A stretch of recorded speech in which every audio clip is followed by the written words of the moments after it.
Indonesia adalah negara yang penting bagi Australia. Begitu juga sebaliknya. Situasi demikian membuat kedua negara harus mampu menciptakan suatu kemitraan yang sehat, yang dapat menjamin kestabilan hubungan kedua negara dalam interaksi politik internasional. Namun, dalam perkembangannya, hubungan tersebut diwarnai oleh nuansa-nuansa yang memperburuk hubungan tersebut dari waktu ke waktu. Mulai dari persoalan konfrontasi Indonesia dengan Malaysia, persoalan Timur-Timur, persoalan separatis Papua, dan permasalahan-permasalahan lainnya antara kedua negara yang dipenuhi tarik ulur konflik. Selama itu, kedua negara masih mampu dalam memecahkan permasalahan-permasalahan yang terjadi. Namun, adanya penyadapan yang dilakukan oleh Australia terhadap Indonesia menambah deretan panjang kusutnya hubungan diplomatik antar kedua negara. Terbongkar kasus penyadapan terhadap Presiden Ibu Negara dan sejumlah menteri oleh intelijen Australia membuat hubungan antara Indonesia dan Australia mengalami ketegangan. Hal ini sesuai dengan informasi rahasia yang dibongkar mantan konsultan Badan Keamanan Nasional atau NSA Amerika Serikat, Edward Snowden, bahwa terdapat 90 negara termasuk Indonesia yang disadap oleh Badan Intelijen Amerika Serikat dan Australia. Menurut dokumen tersebut, penyadapan yang dilakukan oleh Defense Signal Directorate atau DSD yang merupakan bagian dari Dinas Intelijen Australia menyadap Presiden Indonesia sebanyak 15 kali pada bulan Agustus dan pada tahun 2009. Penyadapan juga dilakukan terhadap sejumlah pejabat Indonesia. Hal ini sungguh sangat memperhatikan karena Australia tidak menghormati kedaulatan negara Indonesia, apalagi kedua negara bersahabat dan menjalin hubungan diplomatik. Sikap pemerintah Australia ini menunjukkan bukti bahwa Australia bukanlah partner dan tetangga yang baik, tetapi Australia adalah wakilnya polisi dunia Amerika Serikat di kawasan Asia Pasifik. Analisis kasus dan pembahasan. Australia merupakan bagian dari aliansi intelijen internasional bernama Five Eyes Alliance. Dibuktikan melalui perjanjian UKUSA pada tahun 1958 yang menyebutkan dalam Appendix J bahwa keikutsertaan Australia dan Selandia Baru bergabung dengan Amerika Serikat, Inggris, dan Kanada melakukan kerjasama intelijen atau SEAGINS merupakan aliansi intelijen internasional yang didirikan oleh Amerika Serikat dan Inggris, kemudian mengikutsertakan negara-negara persemakmuran Inggris seperti Kanada, Selandia Baru, dan Australia. Tugas dan fungsi SEAGINS ialah membantu pemerintah dalam menegakkan atau menentukan dan membuat kebijakan strategis. Peran SEAGINS ialah membantu militer dalam bidang strategis dengan menyediakan data dan informasi yang dibutuhkan. SEAGINS memiliki fokus untuk terus berkembang secara efektif dalam keamanan menjaga kedamaian pasca Perang Dunia II. SEAGINS juga mendukung dan ikut mempengaruhi pengambilan keputusan dalam pengembangan berbagai macam kebijakan pemerintah yang berkaitan dengan informasi dan strategi. Dalam perkembangan dunia yang semakin kompleks, SEAGINS membantu pemerintah agar menciptakan kebijakan-kebijakan yang fleksibel dalam bidang politik, militer, pertahanan, keamanan yang menyangkut kepentingan nasional negara anggota. Dalam melakukan penyadapan, SEAGINS mengandalkan pencurian informasi yang bersumber dari satelit dan jaringan telepon yang digunakan target, menggunakan metode hook maupun hook calls dengan membutuhkan semacam trik untuk mendapatkan hook atau jaringan penghubung yang disangkutkan dengan jaringan komunikasi target. Hook merupakan cara maupun alat untuk menanamkan pelacak pada jaringan telepon dan internet dari target yang tuju. Untuk melakukannya, SEAGINS harus mengetahui dahulu jaringan dan satelit yang digunakan oleh target semacam IP address pada internet. Kemudian, hook dapat dipasangkan apabila target telah melakukan suatu panggilan telepon. Dengan kata lain, SEAGINS menerobos masuk jaringan dan sinyal telepon antara target dan tujuannya. Sementara hook calls ialah metode telepon panggilan siluman yang ditujukan untuk masuk ke jaringan komunikasi telepon target, lalu mendengarkan dan mendapatkan informasi. Kasus pembocoran penyadapan ini dilakukan oleh mantan kontraktor NSA atau National Security Agency Amerika Serikat bernama Edward Snowden pada pertengahan tahun 2013. Snowden pertama kali muncul melalui film dokumenter yang dibuat oleh Laura Poitras bersama wartawan The Guardian, Glenn Greenwald. Dalam film dokumenter tersebut, Snowden membocorkan semua data penyadapan yang diketahuinya selama bekerja di NSA dengan menceritakan serta memberikan data-data yang berisikan informasi penyadapan yang dilakukan oleh aliansi intelijen tersebut. SIGINT melakukan penyadapan terhadap 35 kepala negara di dunia seperti Indonesia, Jerman, Prancis, Brazil, dan lainnya, termasuk data-data penyadapan yang dilakukan oleh NSA dan Badan Intelijen Australia (ASD) terhadap 9 orang penting di Indonesia. Dalam melakukan pembocoran tersebut, Edward Snowden memiliki maksud untuk dapat memberikan peringatan kepada seluruh orang bahwa adanya ancaman terhadap perlindungan, privasi, dan keamanan informasi yang dapat ditujukan kepada siapapun. Snowden mempercayakan pembocoran kasus ini agar dapat disebarluaskan melalui media, baik media massa maupun media perfilman, sehingga semua orang dapat mengetahui pentingnya perlindungan terhadap keamanan informasi dan privasinya. Adapun teknis penyadapan yang dilakukan Australia terhadap telepon genggam yang dicontohkan milik Presiden Susilo Bambang Yudhoyono, yakni dengan cara melakukan panggilan siluman atau panggilan serupa yang diarahkan kepada ponsel target. Ketika sudah terhubung ke ponsel target, maka ponsel siluman tersebut telah menyadap sambungan jaringan yang digunakan oleh ponsel target dan mengambil informasi-informasi yang dibutuhkan oleh pelaku penyadapan. Teknik penyadapan lainnya dijelaskan dengan cara melakukan pendataan ponsel target yang telah menggunakan jaringan sinyal 3G, kemudian memilih salah satu untuk disadap. Target yang telah didata dimasukkan menjadi sebuah daftar target operasi yang siap dieksekusi dengan cara disadap telepon genggamnya. Di Indonesia terdapat 4 perusahaan penyadapan jasa jaringan, penyediaan jasa jaringan 3G seperti Telkomsel, Indosat, Xlemindo, dan Hutchison atau Tri. Juga disebutkan bahwa jaringan 3G atau Third Generation atau lainnya disebut UMTS atau Universal Mobile Telecommunication System merupakan jaringan yang marak digunakan di kawasan Asia Tenggara dan tidak menutup kemungkinan menjadi target penyadapan. Selain itu, laporan lainnya juga menyebutkan bahwa penyadapan tersebut telah terjadi sejak beberapa tahun sebelum kasus tersebut terbongkar, yakni penyadapan tersebut telepon genggam milik mantan Presiden SBY sebanyak 15 kali pada 1-2 April 2019 saat mengakhiri konferensi tingkat tinggi 20 negara atau KTT G20 di London. Kemudian, laporan harian Jerman Der Spiegel pada bulan September sampai Oktober 2013 melaporkan penyadapan oleh ASD dan NSA yang mengoperasikan fasilitas penyadapan dengan program STA-T-ROM di Kedutaan Besar di Australia di Jakarta. Tanggapan resmi pemerintah Australia terkait kasus penyadapan 2013 dilakukan dengan menggelar konferensi pers pada sidang parlemen hari Senin 18 November 2013 waktu setempat dengan adanya klaim bahwa Australia memasang double standar terhadap Indonesia. Artinya, selain sebagai negara penyangga, Indonesia juga dianggap sebagai ancaman bagi Australia. Persepsi ini menjelaskan salah satu alasan mengapa Australia melakukan penyadapan terhadap Indonesia, sehingga menghadirkan ancaman bahwa tindakan penyadapan merupakan hal yang lumrah dilakukan karena suatu negara merasa terancam oleh keberadaan negara lain, sesuai dengan pernyataan Australia yang memberikan dalil bahwa negara lain juga melakukan penyadapan. Hal ini menunjukkan ketidaknyamanan Indonesia terhadap Australia, bahwa respon yang ditujukan oleh pemerintah Australia seolah menganggap penyadapan merupakan hal biasa dan cenderung meremehkan posisi Indonesia. Karena secara hukum, penyadapan merupakan pelanggaran baik terhadap hukum internasional maupun hukum nasional. Secara hukum diplomatik internasional, yakni Konvensi Wina tahun 1961 disebutkan pasal 41 ayat 1 bahwa apapun bentuk dari tindakan spionase atau mata-mata dalam melakukan hubungan diplomatik dan konsuler itu dilarang, di mana penyadapan merupakan bagian dari mata-mata. Selanjutnya, Indonesia dan Australia terikat dalam suatu kerjasama bilateral, yakni Lombok Treaty tahun 2006. Pada pasal 3 ayat 12 disebutkan bahwa kerjasama keamanan dan intelijen dijalankan dengan menaati hukum nasional masing-masing anggota, di mana hukum nasional Indonesia secara jelas melarang tindakan seperti disebutkan pada pasal 40 UU nomor 36 tahun tentang telekomunikasi tahun 1999 dan pasal 31 UU ITE tahun 2008. Sebagai dampak respon Indonesia terhadap kasus penyadapan Australia, pemerintah Indonesia dan Australia selanjutnya menyetujui untuk tidak diadakannya nota kesepemahaman bersama mengenai tata perilaku bilateral bidang intelijen dan keamanan pada 28 Agustus 2014 berupa penguatan Lombok Treaty dengan penambahan poin pelarangan terhadap tindakan penyadapan. Sebelumnya, normalisasi hubungan kedua negara yang ditunjukkan dengan pemulangan kembali Duta Besar Indonesia untuk Australia, Najib Rifat Kusaumah pada 26 Mei 2016 tepat 6 bulan pasca penarikan duta besar tersebut dari Australia.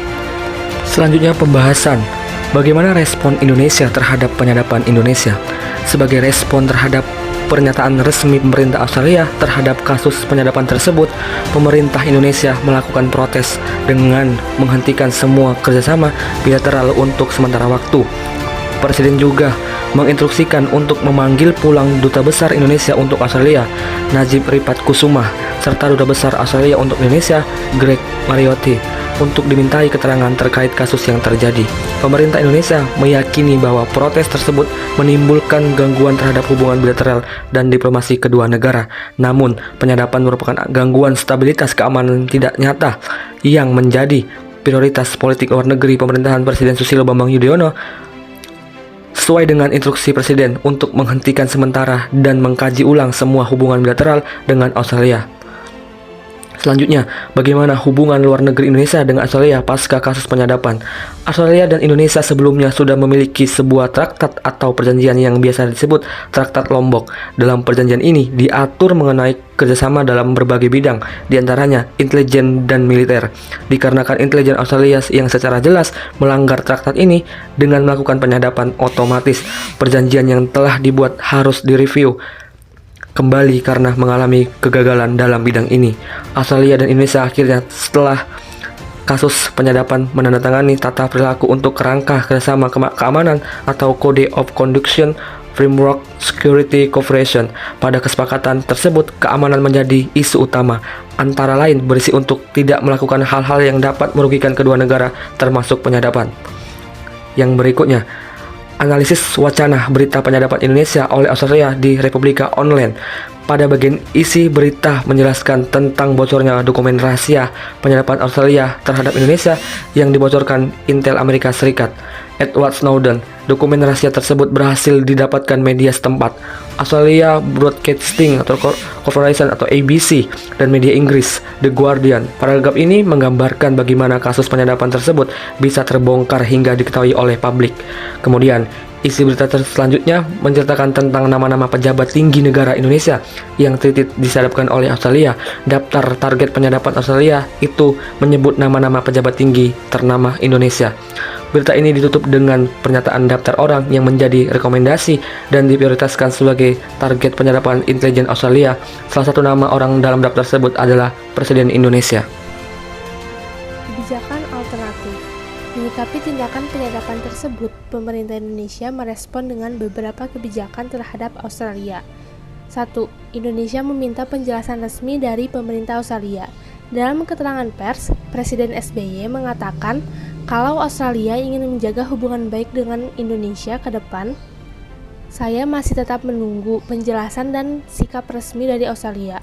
Dan berkaitan dengan itu, insya Allah malam ini juga saya akan mengirim surat kepada Perdana Menteri Tony Abbott.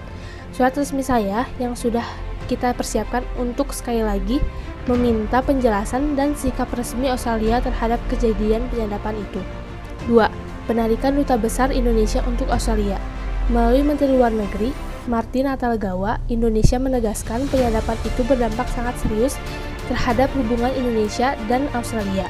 Indonesia memutuskan untuk mengambil pulang Duta Besar Indonesia di Canberra untuk berkonsultasi. 3. Pemerintah Indonesia mereview dan menghentikan sejumlah kerjasama. Dalam pidato kepresidenannya, Presiden SBY menginstruksikan untuk sementara pemerintah Indonesia menghentikan beberapa kerjasama dengan pemerintah Australia. 4. Indonesia meminta protokol Code of the Conduct menyangkut kerjasama dengan Australia di berbagai bidang. Indonesia berpendapat dan meminta untuk keberlanjutan kerjasama di masa depan. Indonesia menginginkan adanya semacam protokol Code of the Conduct. Presiden mengatakan protokol tersebut nantinya bersifat mengikat, jelas, dan kemudian dijalankan. 5. 6 langkah roadmap pemerintah Indonesia terhadap Australia. Dalam keterangan pers Presiden pada tanggal 26 November 2013, Presiden Susilo Bambang Yudhoyono menyampaikan 6 langkah roadmap yang dilakukan pemerintah Indonesia untuk memulihkan kembali hubungan dengan Australia pasca penyadapan. Roadmap pemerintah Indonesia tersebut adalah 1. Menugasi pemerintah luar negeri atau utusan khusus untuk membicarakan secara mendalam isu-isu yang sensitif yang berkaitan dengan hubungan Indonesia-Australia pasca penyadapan. 2. Setelah terjadi understanding dan muncul perjanjian dari kedua belah pihak, diharapkan akan ditindaklanjuti dengan pembahasan protokol dan kode etik secara lengkap dan mendalam. 3. Presiden SBY akan meriksa sendiri draft protokol dan kode etik itu, apakah sudah memadai dan menjawab keinginan Indonesia pasca penyadapan yang lalu. 4. Setelah protokol dan kode etik itu selesai dipersiapkan, pengesahan dapat dilakukan di hadapan para pemimpin pemerintahan, yang dihadiri oleh Presiden SBY maupun PM Australia Tony Abbott. 5. Tugas kedua negara selanjutnya adalah membuktikan bahwa protokol dan kode etik itu sungguh dipenuhi dan dijalankan. Yang terakhir, setelah kedua negara, utamanya Indonesia, memiliki kembali kepercayaan dan kemudian protokol serta kode etik itu benar-benar dijalankan, maka kerjasama bilateral yang nyatanya membawa manfaat bersama dapat dilanjutkan, termasuk kerjasama militer dan kepolisian kedua negara. 6. Indonesia mendukung resolusi anti-spionase dalam sidang umum PBB yang diajukan oleh Jerman dan Brasil. Kasus penyadapan juga dialami oleh Jerman, Brasil, dan Perancis yang dilakukan oleh Amerika Serikat. Presiden Perancis Francois Hollande menuntut agar aksi penyadapan dihentikan. Pemerintah Jerman dan Brasil membawa isu penyadapan ke Perserikatan Bangsa-Bangsa atau PBB untuk mendukung pembatasan spionase.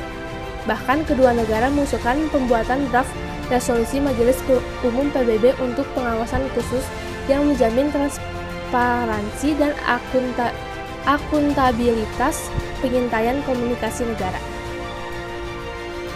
Gagasan 1. Kemitraan strategi dan pasang surut hubungan diplomatik Indonesia-Australia. Pasang surut hubungan diplomatik antara Indonesia dan Australia dengan berbagai konflik yang terjadi dari waktu ke waktu, mulai dari konfrontasi Indonesia-Malaysia, permasalahan Timur Timur, pemberian izin tempat tinggal sementara imigran Papua, dan juga permasalahan terkait masalah terorisme yang membuat pemerintah Australia mengeluarkan travel warning terhadap Indonesia, serta permasalahan-permasalahan lainnya, sehingga Indonesia dan Australia selalu berupaya untuk memperbaiki lalu mempererat hubungan diplomatik dengan meningkatkan kerjasama dalam berbagai bidang. 2. Penyadapan intelijen Australia dan respon publik Indonesia. Australia sudah lama melakukan aksi mata-mata terhadap Indonesia. Duta Besar Australia di Indonesia, Sir Walter Croker, 1955-1956, dalam biografinya mengakui lembaga sandi Australia atau Australian Signal Directorate serta secara rutin memecahkan dan membaca sandi diplomatik Indonesia sejak pertengahan 1950. Dokumen rahasia yang dipublikasikan luas oleh Guardian Australia bersama Australian Broadcasting Corporation serta The Sydney Morning Herald menyatakan bahwa penyadapan oleh Australia terhadap Indonesia berdasarkan bukti slide rahasia Departemen Pertahanan Australia. Dalam slide 6 halaman tersebut yang disadap oleh Australia yaitu Presiden Susilo Bambang Yudhoyono, Ibu Negara Kristiani Herawati atau Ani Yudhoyono, Wakil Presiden Budiono, mantan Wapres Yusuf Kala, mantan juru bicara Kepresiden bidang luar negeri Dino Pati Jalal, mantan juru bicara Kepresidenan Andi Malarangeng, mantan Menteri Sekretaris Negara Hatta Rajasa, mantan Menteri Koordinator Perekonomian Sri Mulyani, mantan Menteri Koordinator Politik Hukum dan HAM Widodo AS, dan mantan Menteri Negara BUMN Syafran Jalil. Ke-10 nama orang penting di Indonesia tersebut terpampang berurutan dalam slide berjudul IA Leadership Targets and Handsets. Di samping nama-nama mereka tercantum pula jenis ponsel yang mereka gunakan. 3.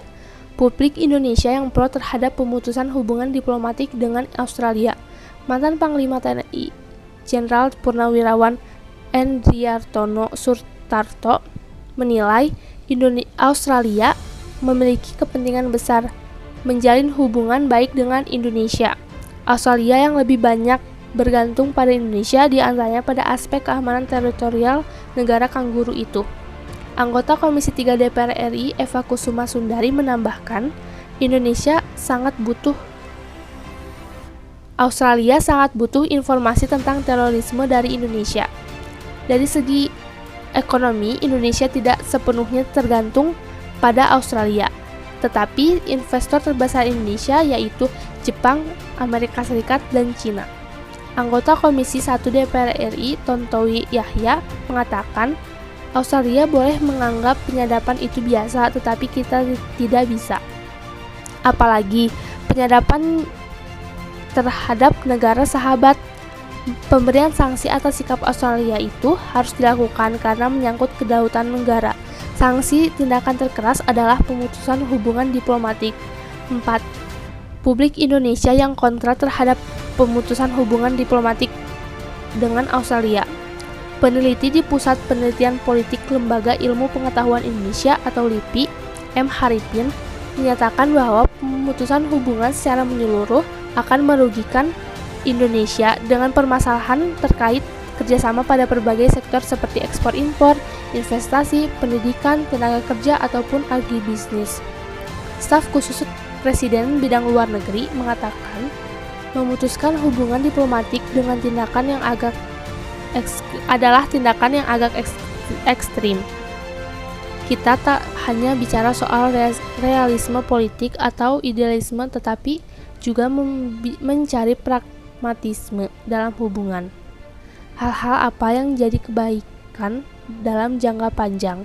Bersikap pragmatisme adalah mengukur diri sendiri, apa yang dimiliki, dan kekurangan apa yang perlu ditingkatkan dalam kerjasama. Begitu juga Menkumham Amir Syamsuddin.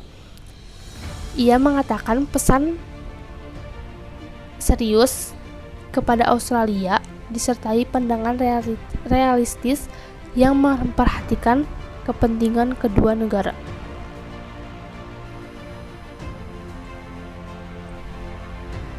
Kesimpulan, Indonesia adalah negara penting bagi Australia, begitupun sebaliknya.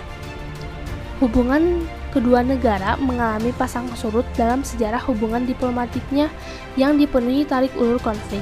Tindakan penyadapan oleh Australia terhadap Indonesia kembali membawa hubungan kedua negara mengalami penurunan. Pemerintah Indonesia menarik duta besarnya untuk Australia.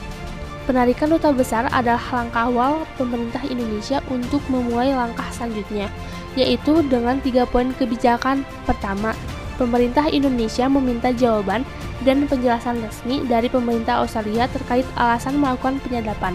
Kedua, pemerintah Indonesia menghentikan sejumlah kerjasama, yaitu salah satunya menghentikan sementara kerjasama pertukaran informasi dan pertukaran intelijen antara kedua negara. Akhirnya, Australia meminta maaf kepada Indonesia dan ingin melanjutkan hubungan kedua negara yang sudah terjalin lama dengan menerima permintaan Indonesia menata kembali hubungan bilateral dengan Code of the Conduct. Untuk pemulihan hubungan dengan Australia, pemerintah Indonesia mengeluarkan kebijakan 6 langkah roadmap. Pemerintah Indonesia menyatakan sebelum 6 langkah roadmap tersebut terrealisasi, sejumlah kerjasama tetap dihentikan. Di sisi lain, Indonesia menjadi CEO sponsor mendukung Jerman dan Brasil yang juga korban dari penyadapan dalam resolusi anti-spionase pada sidang umum PBB. Kasus penyadapan yang dilakukan oleh Australia terhadap Indonesia memang menjadikan kedua negara mengalami ketegangan. Begitu juga konflik kedua negara sebelumnya. Namun, kami melihat ketegangan tersebut tidak sampai pada pemutusan hubungan diplomatik. Kedua negara selalu menghasilkan solusi untuk menghadapi permasalahan yang terjadi. Pada analisis kebijakan luar negeri, pemerintah Indonesia dalam merespon tindakan penyadapan oleh Australia bertindak memecahkan masalah sebagai aktor rasional dengan proses intelektual dalam menjaga kedaulatan dan mencapai kepentingan nasional. Dan yang terakhir yaitu saran. Berdasarkan kesimpulan tersebut, Rekomendasi yang dapat diberikan antara lain. Yang pertama, pemerintah Indonesia sebaiknya bersikap lebih tegas dengan cara langsung menyatakan persona non grata kepada Duta Besar Australia agar insiden penyadapan tidak terulang kembali. Dan yang kedua, pemerintah Indonesia juga perlu melakukan protes keras terhadap pejabat diplomatik Amerika Serikat. Hal ini mengingat bahwa penyadapan yang dilakukan oleh pemerintah Australia dimotori oleh pemerintah Amerika Serikat. Terima kasih. Wassalamualaikum warahmatullahi wabarakatuh. Selamat pagi.